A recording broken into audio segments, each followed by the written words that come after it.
karena Tuhan adalah Tuhan yang maha kuasa. Kita patut mengucap syukur. Segala puji syukur hanya bagimu Tuhan. Kami undang Bapak Ibu untuk bangkit berdiri.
Saya melihat dari sini Bapak Ibu wajahnya ceria. Saya percaya pagi ini Bapak Ibu diberkati Tuhan. Karena Tuhan adalah kekuatan kita, Tuhan adalah gunung batu kita. Amin. Di dalam nama Tuhan Yesus pasti ada kemenangan. Amin. Kita naikkan pujian ini, dalam nama Tuhan Yesus ada kemenangan. Saya percaya kalau kita sungguh-sungguh percaya Tuhan, Tuhan memberikan kemenangan. Terima kasih Tuhan. Dalam nama Yesus ada kemenangan. Dalam nama Yesus, iblis dikalahkan. Amin. Dalam nama Tuhan Yesus, siapa dapat melawan? Dalam nama Tuhan Yesus, ada kemenangan. Dalam nama Yesus, dalam nama Yesus, dalam nama Yesus, ada kemenangan. Dalam nama Yesus, dalam nama Yesus.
Saya percaya Bapak Ibu sudah kemeringet ya.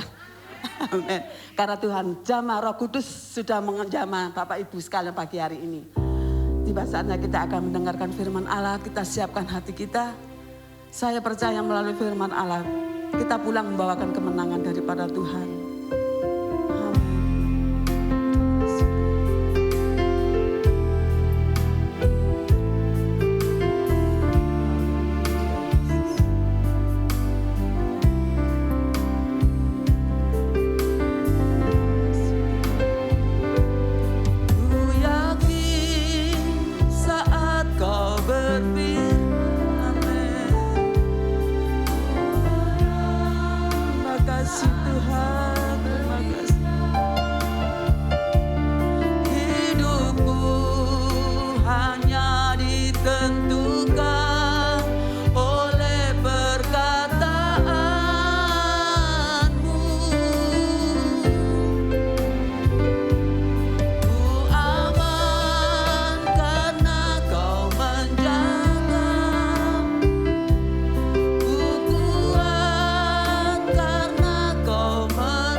Bagi Tuhan tidak ada yang mustahil. Amin. Mari Bapak Ibu kami dan Tuhan bangkit berdiri.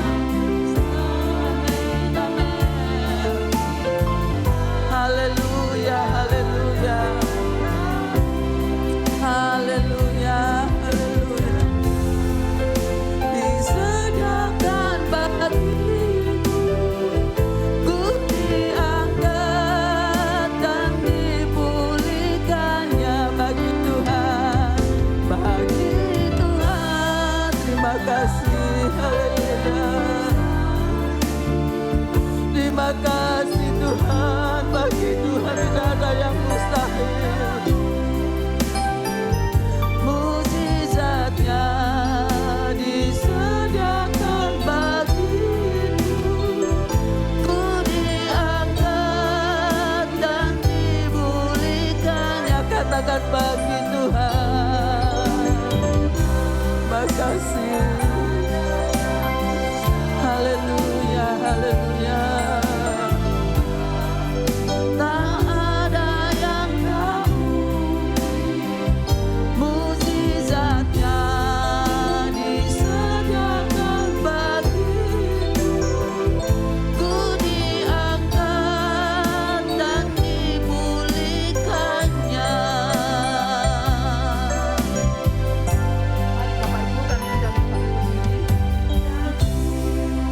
Saat kau berfirman, ku menang. Saat kau bertindak, hidupku hanya ditentukan. Amin, amin, haleluya, haleluya. Ku aman karena kau menjaga, ku kuat karena kau menopang. Hidupku hanya ditentukan oleh kuasa-Mu bagi Tuhan, bagi Tuhan, haleluya.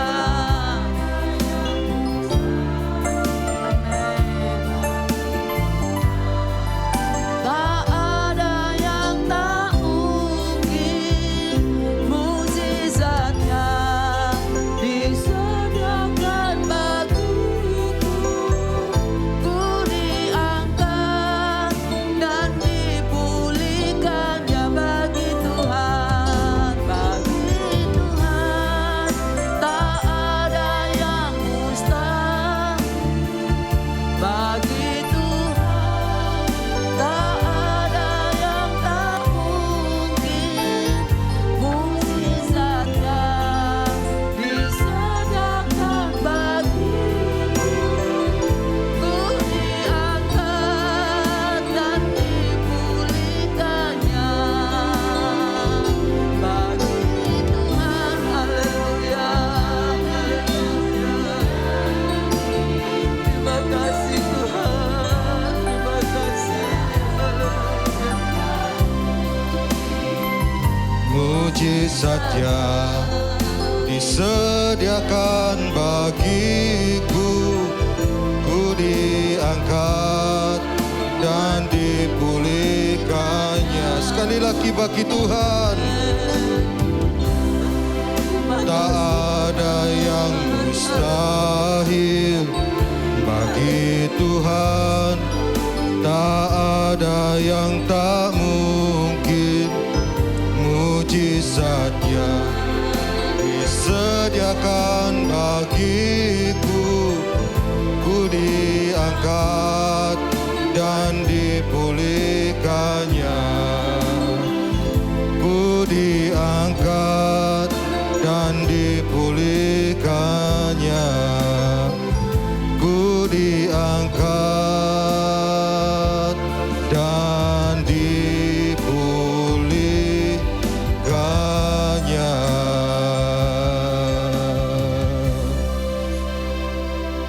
Kami sungguh bersyukur Tuhan buat kesempatan pada pagi hari ini. Buat kesempatan kami masih boleh memuji dan memuliakan nama Tuhan. Sungguh kami sadar semua karena anugerah Tuhan. Kami sadar bahwa waktu-waktu yang kami lalui, termasuk saat ini, tidak akan terulang kembali Tuhan. Oleh karena itu Tuhan, biar kami memanfaatkan waktu-waktu kami dengan baik. Bersyukur Tuhan kami masih boleh beribadah kepada Engkau. Terima kasih Tuhan, terima kasih. Berkati setiap kami Tuhan. Lewat firman Tuhan yang akan dibentangkan, kuasai hamba-Mu, kuasai setiap kami, sehingga setiap kami bukan hanya menjadi pendengar, tetapi kami boleh menjadi pelaku-pelaku firman-Mu. Terima kasih Tuhan, lewat firman-Mu, biar iman kami semakin bertumbuh. Jika kami sedang goyah, biar firman-Mu itu menguatkan setiap kami. Terima kasih Tuhan, terima kasih. Siapkan hati, pikiran kami, siapkan pendengaran kami, supaya pandangan kami hanya tertuju kepada Tuhan. Terima kasih Tuhan, terima kasih. Kami serahkan pemberitaan firman Allah pada pagi hari ini hanya di dalam satu nama, Tuhan Yesus Kristus Juru Selamat kami. Yang percaya katakan amin. Bapak, Ibu, dan Saudara, Shalom, selamat pagi. Senang sekali bisa bersama-sama dengan Bapak, Ibu, dan Saudara sekalian. Mari kita langsung saja membuka Alkitab kita. Kita akan belajar bersama-sama dari satu kitab di dalam Perjanjian Lama. Kita akan membuka Esra pasal yang ke-7, ayat yang mungkin sudah seringkali kita baca, seringkali kita dengar, namun hari ini kita akan merenungkan kembali gitu ya, merenungkan kembali, bukan hanya direnungkan tetapi sambil bertanya, apakah kita sudah melakukan firman Tuhan ini di dalam setiap kehidupan kita. Esra pasal yang ke-7, saya hanya akan membaca satu ayat saja ya, satu ayat saja. Jadi Esra pasal yang ke-7 ayat yang ke-10. Esra pasal yang ke-7 ayat yang ke-10. Sudah ketemu Bapak Ibu? Saya bacakan buat Bapak Ibu dan Saudara sekalian ya. Begini bunyi firman Tuhan. Sebab Esra telah bertekad untuk meneliti Taurat Tuhan dan melakukannya serta mengajar ketetapan dan peraturan di antara orang Israel. Bapak Ibu, kita akan baca sekali lagi. Ayat ini sebenarnya gampang sekali gitu ya. Ketika kita baca teks bahasa Indonesianya pun kita akan langsung paham. Sebab Esra telah bertekad untuk meneliti Taurat Tuhan dan melakukannya serta mengajar ketetapan dan peraturan di antara orang Israel. Iya. Bapak, Ibu, dan Saudara sekalian, kalau kita mempelajari sejarah Alkitab, lalu kemudian kita meneliti tentang Esra dan Nehemia, maka kita bisa menemukan bahwa sebenarnya kitab-kitab ini ditulis dalam rangka apa? Nah, sejarahnya sebenarnya kalau kita menilik ke belakang sedikit, kita akan menemukan bahwa di dalam Alkitab Allah sudah menuliskan bahwa sebenarnya gini, bangsa Israel itu dinubuatkan bahwa mereka itu akan dibuang gitu ya. Karena kedegilan hati mereka, mokongnya mereka gitu ya, suka menggerutu dan lain sebagainya.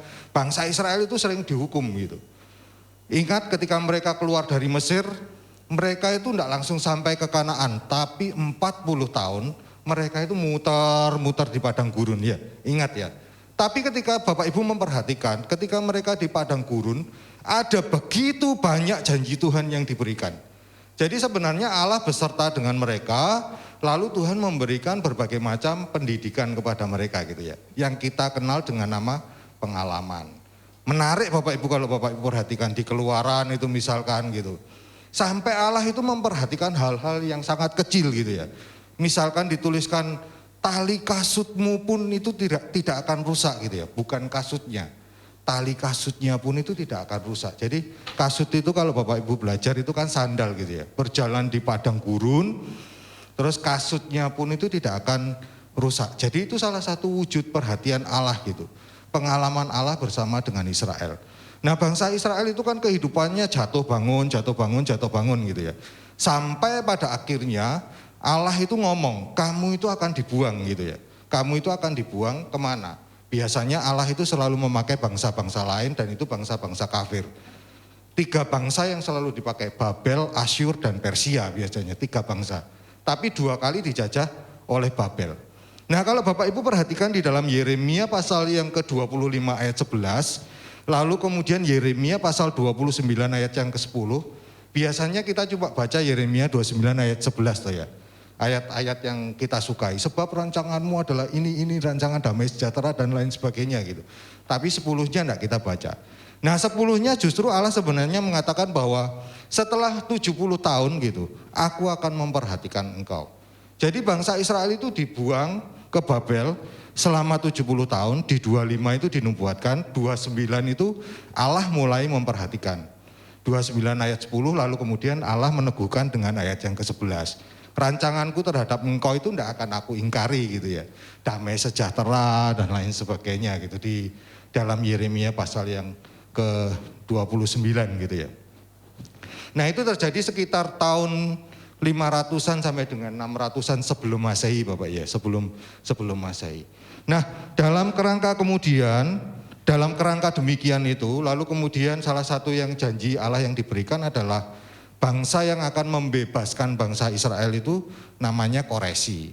Makanya nanti kalau Bapak Ibu perhatikan di dalam Esra pasal yang pertama, ayat yang pertama, itu yang membawa Israel atau membebaskan Israel itu sebuah bangsa yang namanya Koresi. Bapak Ibu bisa baca di Yesaya nanti, nubuatannya itu di Yesaya. Jadi antara Yesaya dan Yeremia.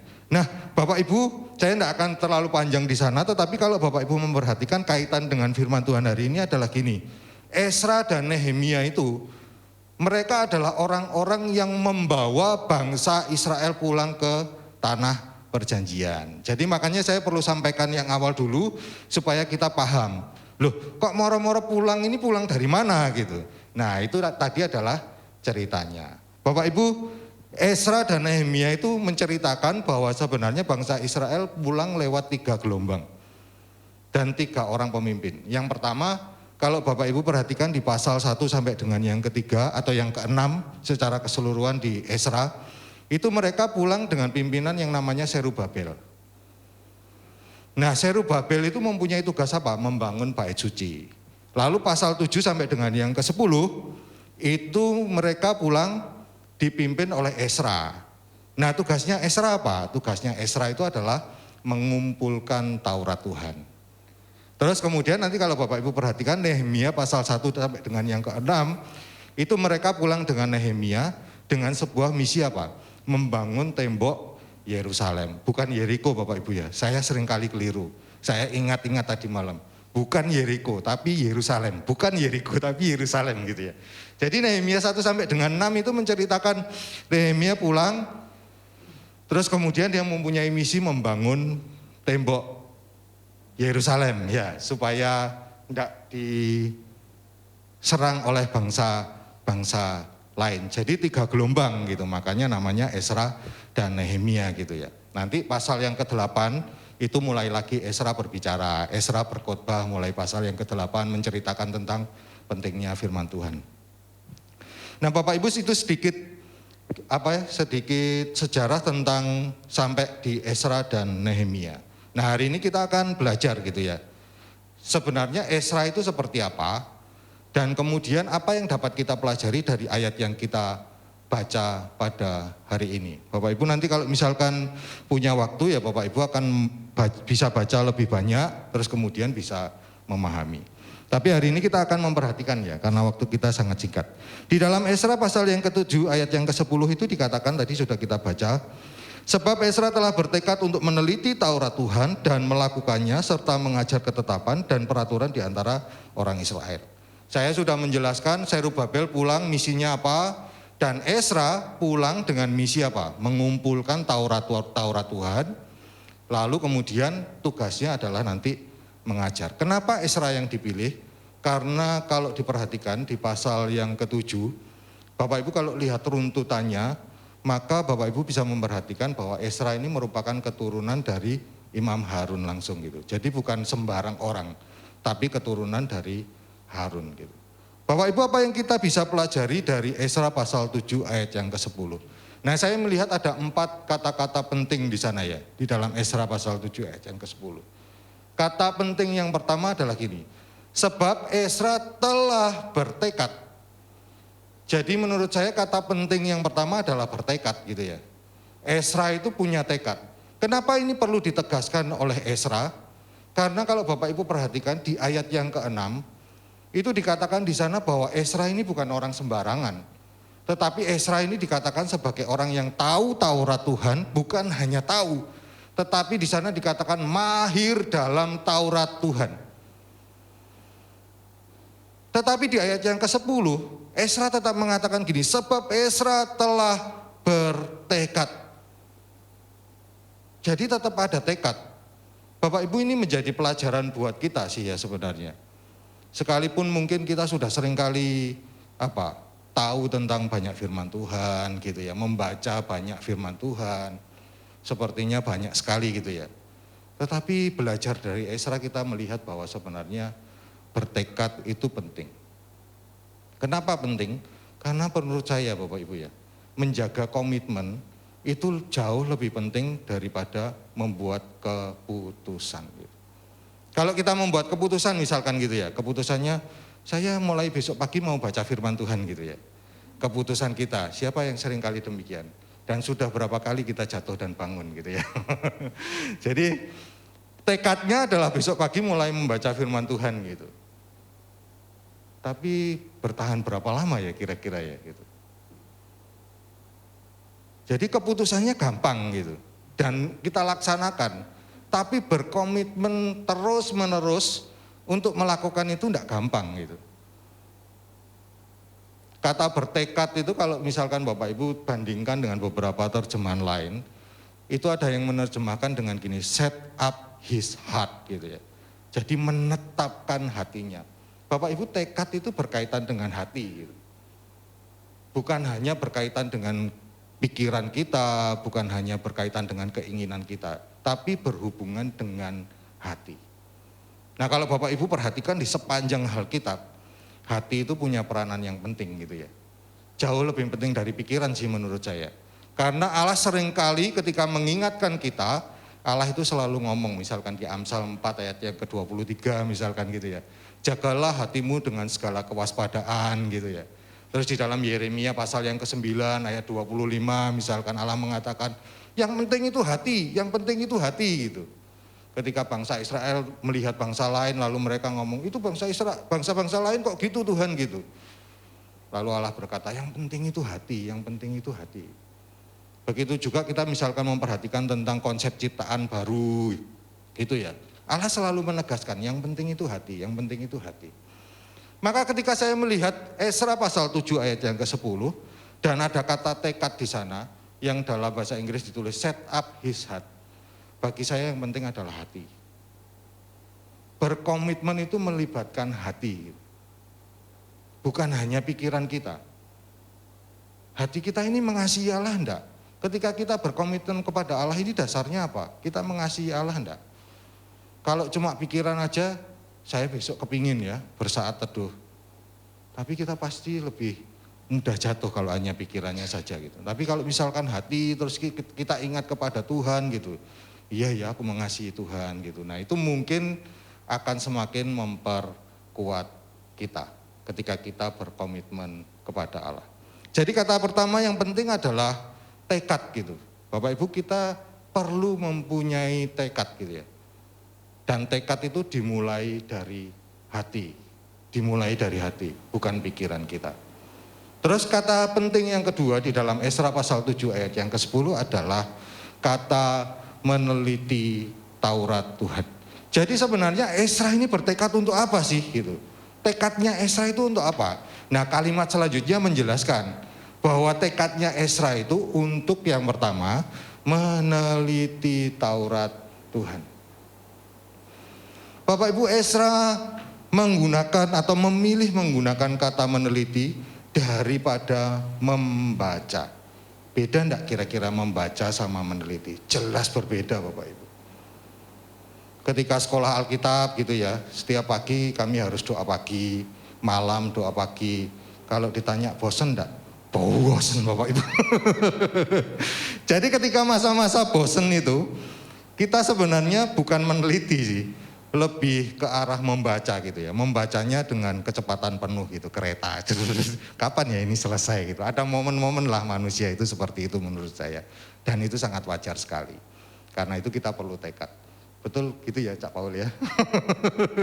Kami pernah seasrama.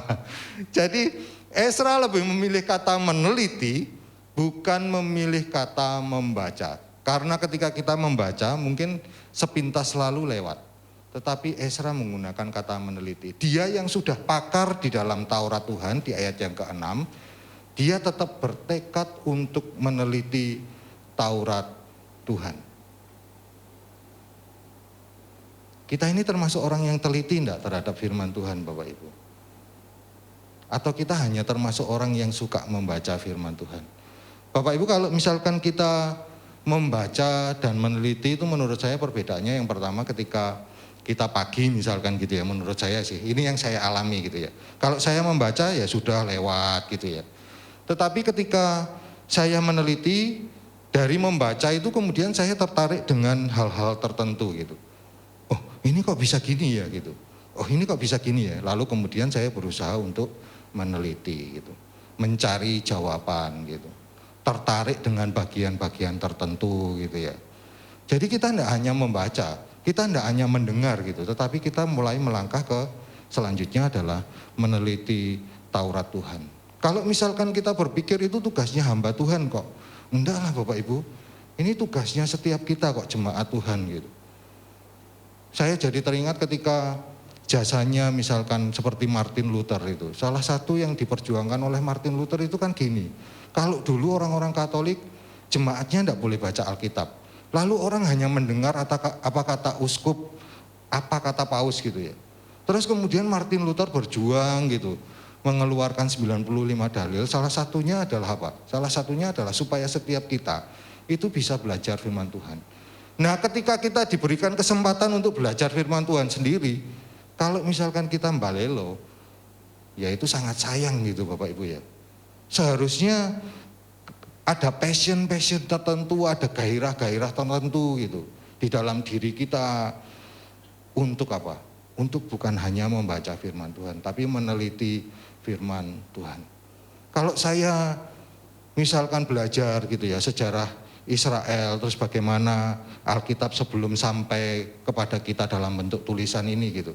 Saya melihat di dalam Ulangan pasal yang ke-6 itu kan Bapak Ibu perhatikan, ajarkanlah berulang-ulang gitu ya, ketika engkau berdiri, ketika engkau duduk, ketika engkau bepergian. Itu mereka tidak mungkin lah bawa kitab-kitab gitu ya, enggak. Tetapi disampaikan secara oral tradition, kata-kata gitu ya. Karena itu ketika saya melihat, saya mempelajari bagaimana sih anak-anak pada waktu itu ketika mereka mempelajari firman Tuhan. Ternyata mereka bukan cuma diomongi gitu, tetapi mereka disuruh menghafalkan gitu. Disuruh menghafalkan Bapak Ibu. Kalau misalkan kita disuruh menghafalkan gitu, kira-kira mau apa enggak ya gitu. Ini tipis atau tebal ya Bapak Ibu. Nah kita enggak disuruh menghafalkan sih gitu ya. Sekalipun kita memang perlu untuk menghafalkan. Tetapi kita cuma diminta untuk meneliti firman Tuhan. Bapak Ibu kira-kira firman Tuhan itu penting enggak sih buat kita gitu. Kalau itu penting, maka harusnya menimbulkan gairah bagi kita untuk meneliti. Kenapa firman itu penting? Saya tunjukkan dua saja ya. Di dalam Mazmur pasal 119 ayat yang ke-105 misalkan. Di sana kan dikatakan firman-Mu itu pelita bagi kakiku dan terang bagi jalanku gitu ya. Jadi firman itu penting. Kita seringkali ngomong, orang kalau menyampaikan renungan, oh berarti seperti kompas ya, yang akan mengarahkan kita gitu ya. Tapi kalau Bapak Ibu pelajari latar belakangnya, kenapa kemudian pemazmur menuliskan 119 ayat 105? Itu kan keadaan geografi mereka itu kan di padang gurun. Ketika mereka berjalan di malam hari itu loh, ada banyak bebatuan, ada banyak binatang buas yang di belakang bebatuan. Mereka bisa saja terantuk, kakinya terluka parah, terus kemudian dicokot binatang buas mati, di situ nggak ada yang tahu. Karena itu mereka ketika bepergian, mereka membawa seperti sebuah kandil yang diikat oleh 3 tali. Jadi diikat oleh 3 tali. Lalu kemudian ketika mereka berjalan, mereka akan mengayunkan, jadi mereka bisa melihat sekitar 1 meter ke depan dan 1 meter ke belakang. Kita mungkin sekarang berkata, kok bagi kaki kita ya, kok bukan bagi kita, bukan bagi hati kita gitu, kok kaki. Nah ketika kita belajar dari latar belakang kita bisa memahami. Pentingnya itu loh, buat kaki itu apa? Ya ketika diayunkan mereka akan bisa melihat, wah ada binatang buas ya, mereka akan menghindar. Kalau sekarang kita ada lampu maka ya kita tidak perlu hal semacam demikian. Tetapi Alkitab kita kan tidak ditulis sekarang gitu. Jadi mereka membawa hal demikian supaya mereka tidak terantuk. Nah firman Tuhan itu seperti itu gitu. Membebaskan kita dari bahaya gitu ya, terjatuh dan lain sebagainya. Jadi firman Tuhan sangat penting di dalam kehidupan kita. Sebagai pelita, penerang di dalam kehidupan kita. Lalu yang kedua misalkan, kalau kita memperhatikan di dalam 2 Timotius pasal yang ketiga ayat yang ke-15 sampai yang ke-16. Intinya itu gini, ingatlah bahwa dari kecil engkau ini sudah mengenal kitab suci gitu ya. Dalam 2 Timotius 3 ayat yang ke-15. Gunanya apa sih? Lalu di ayat yang ke-15 Paulus menasihatkan kepada Timotius. Gunanya yang pertama lihat, membawa kita kepada keselamatan di ayat yang ke-15. Jadi firman Tuhan itu membawa kita kepada keselamatan. Terus yang di ayat yang ke-16 dikatakan gini. Setiap tulisan yang diilhamkan Allah itu bermanfaat untuk apa? Mengajar, menyatakan kesalahan, mendidik kita dalam kebenaran gitu ya. Ada 4, saya lupa 1. Jadi ada beberapa hal di sana di dalam 2 Timotius pasal yang ketiga. Oh ya, 1 menyatakan kesalahan, 2 memperbaiki kelakuan. Oh ya 3 ya. Berarti hafal saya. Saya berjuang loh Bapak Ibu menghafalkan ini 2 hari. Jadi enggak Bapak Ibu. Jadi di dalam 2 Timotius 3 ayat 15 sampai 16 itu firman Allah sangat bermanfaat bagi kita. Membawa kita kepada keselamatan. Kalau enggak ada firman Allah, bagaimana caranya kita diselamatkan gitu. Terus yang kedua setelah diselamatkan, Rasul Paulus berkata segala tulisan yang diilhamkan Allah itu memang bermanfaat untuk mengajar. Jadi setelah diselamatkan kita akan diajar, kita akan diperbaiki kesalahan kelakuan kita, dididik di dalam kebenaran. Ketika saya belajar yang menarik dalam 2 Timotius adalah gini, kata diilhamkan itu menggunakan kata theopneustos di dalam bahasa Yunani.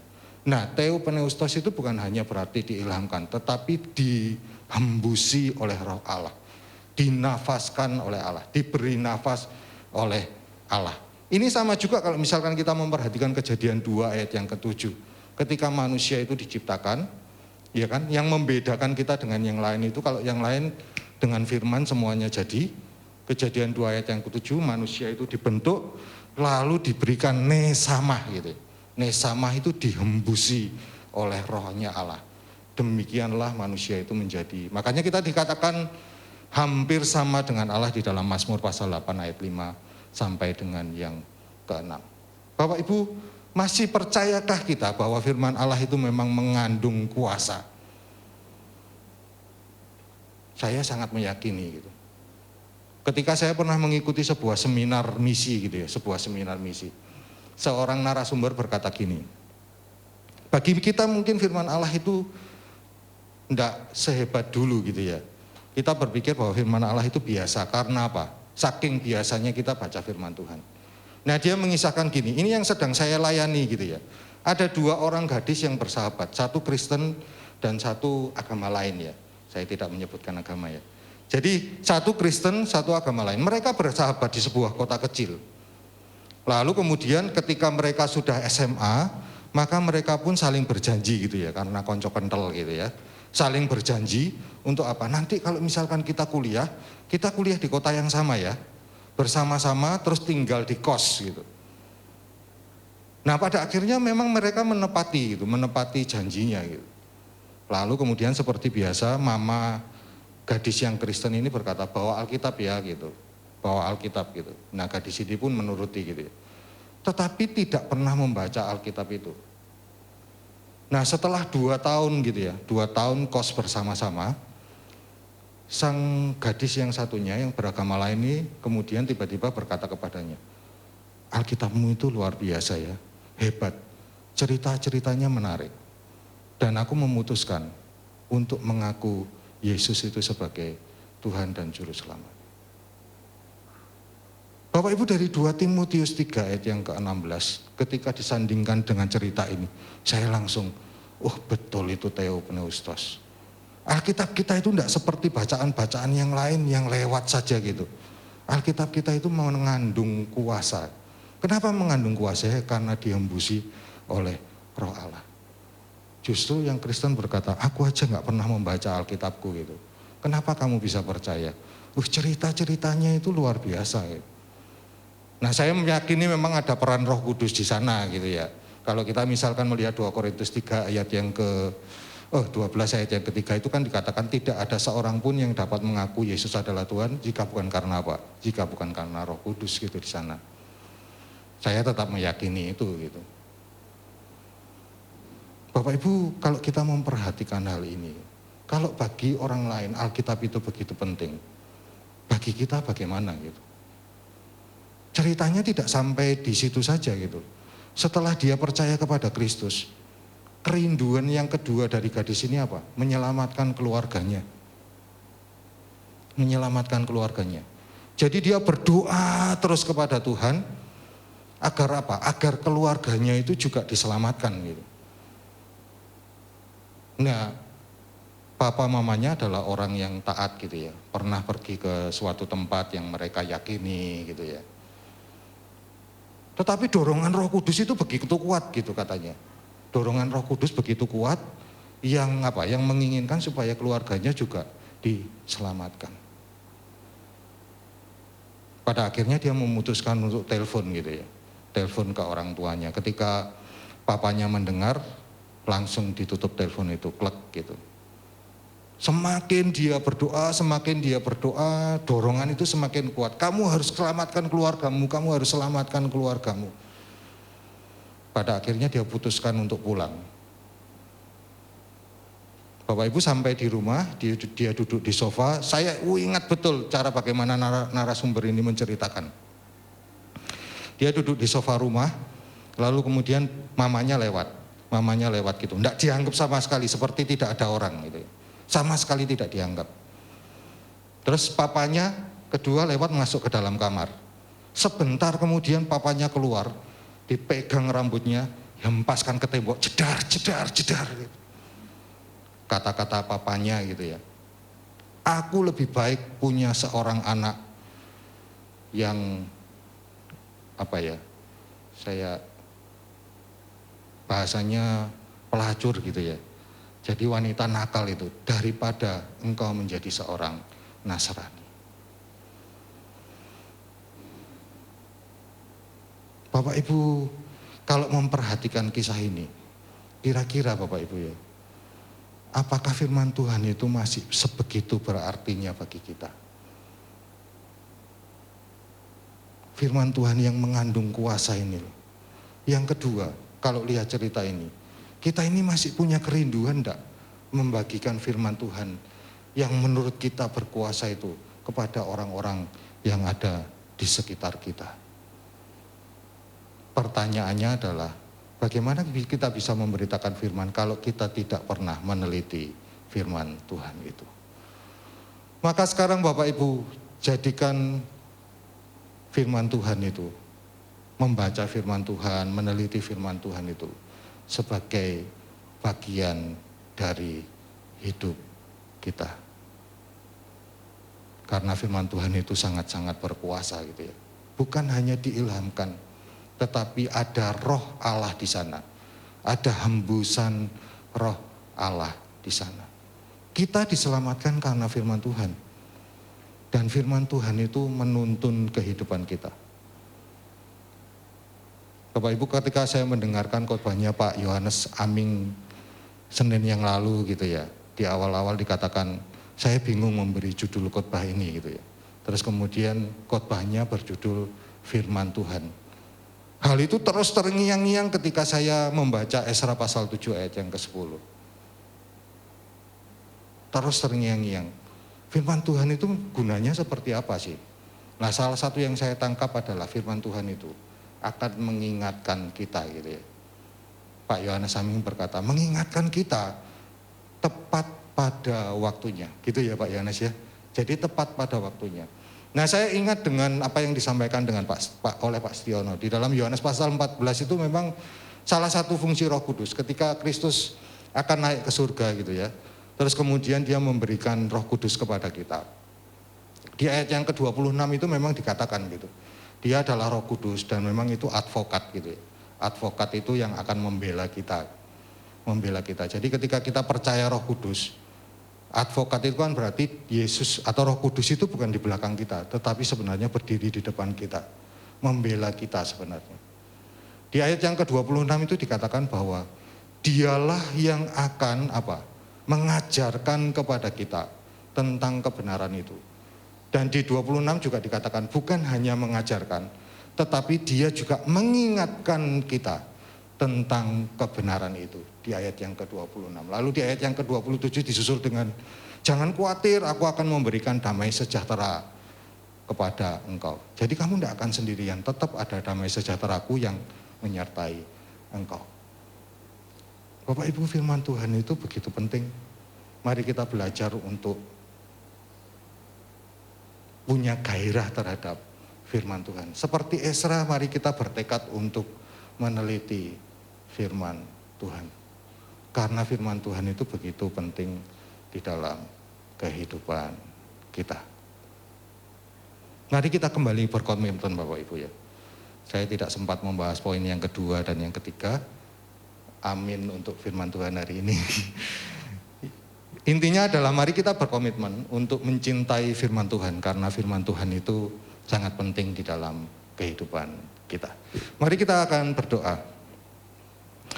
Bapa di surga, bersyukur buat firman-Mu pada hari ini. Melalui Ezra kami diingatkan kembali ya Tuhan. Kalau kami mulai berpikir bahwa firman Tuhan itu tidak penting, ajar kami untuk berkomitmen kembali. Menyadari betapa pentingnya firman itu bagi kehidupan kami. Melalui firman kami diselamatkan. Melalui firman kami diajar tentang kebenaran. Melalui firman kami mengetahui manakah kehendak Allah yang baik dan benar. Terima kasih Tuhan buat firman-Mu hari ini. Berkati setiap kami supaya kami tidak hanya menjadi pendengar tetapi kami boleh menjadi pelaku firman Tuhan. Di dalam nama Yesus kami telah berdoa dan mengucap syukur. Haleluya. Amin. Saya serahkan kepada pimpinan. Sama-sama bangkit berdiri, kita akan naikkan pujian.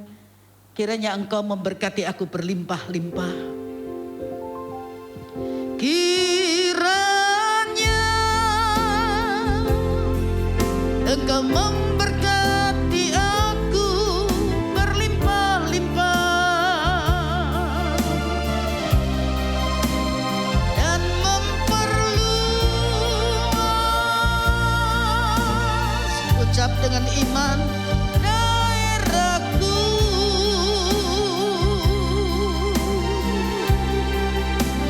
Dan kiranya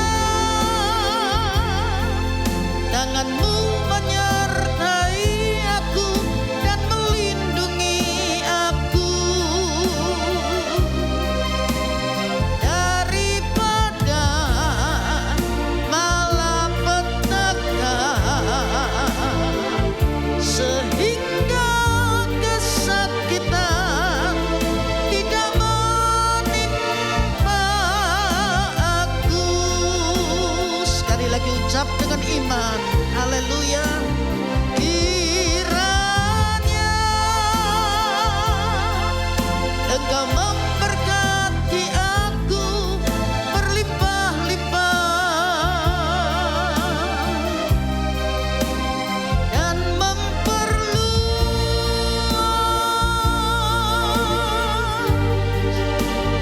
daerahku.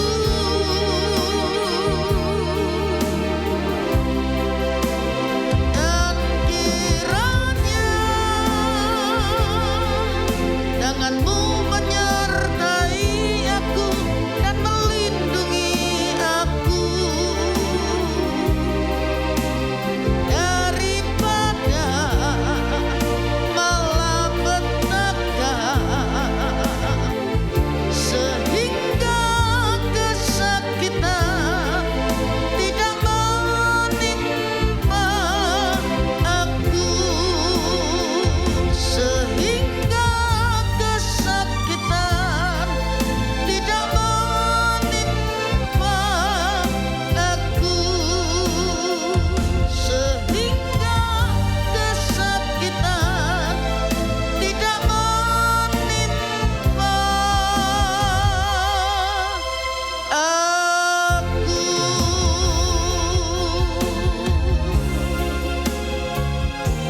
Ini doa kami Tuhan, seperti Tuhan mengabulkan doa Yabes. Kabulkan doa kami, kiranya Engkau memberkati kami rohani jasmani berlimpah-limpah. Memperluas daerah kami, sehingga tidak ada malapetaka, kesakitan yang menimpa tubuh kami sesuai dengan janji-Mu. Dengan beribadah, roti, air diberkati dan penyakit dijauhkan dari tubuh kami. Terima kasih buat kesempatan kami masih boleh beribadah, mempersembahkan korban pujian, telinga hati kami untuk mendengar kebenaran firman-Mu. Dan biar firman-Mu termeterai dan Tuhan memberi kami kemampuan untuk melakukan kebenaran firman. Sebab berbahagia orang yang mendengar dan melakukan kebenaran firman Tuhan. Sebentar kami akan pulang meninggalkan tempat ini. Perlindungan Tuhan sepanjang perjalanan kami mohon. Dijauhkan kami dari orang-orang yang berniat jahat. Lindungi kami dengan kuasa darah Tuhan. Sehingga tidak ada orang berniat jahat, virus apapun yang bisa mendekati kami. Karena sudah dibungkus dengan kuasa darah-Mu. Kami berdoa untuk saudara kami yang tertimpa musibah. Tolong mereka Tuhan. Kalau ada keluarga-keluarga, anak-anak Tuhan, kuatkan mereka. Kalau mereka belum kenal Tuhan, biar mereka mengalami perjumpaan secara pribadi lewat musibah ini. Tolong mereka Tuhan. Bangsa dan negara kami serahkan dalam tangan Tuhan.